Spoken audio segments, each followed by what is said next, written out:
Copying course sites. Please note, this should only be performed if you already have content stored within NYU classes and would like to move it to another course or project site.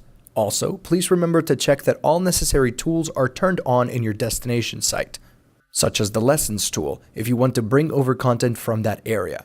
Please see NYU classes, adding, removing, rendering, renaming, or hiding tools for more information. First, go to the site onto which you will be adding content. From the course menu, click Settings. On the Settings menu bar, click Import from Site. Click Merge My Documents and Data to merge with existing data.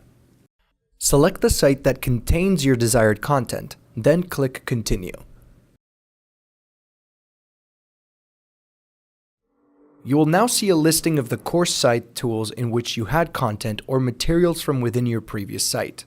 Select the course site tools from which you would like to copy content. Make sure to copy the resources if you have content within the Lessons tool. Click Finish. The sites may take up to 15 minutes to copy over. Please note, this process will not copy over information or text within the site information area on the overview page of a given course or project site. After copying a course, you may need to reorganize the tools in the left side panel. To reorder them, stay in the Settings panel, then click on Tool Order. Then, simply drag and drop the tools into your desired configuration. Click Save to finalize the changes.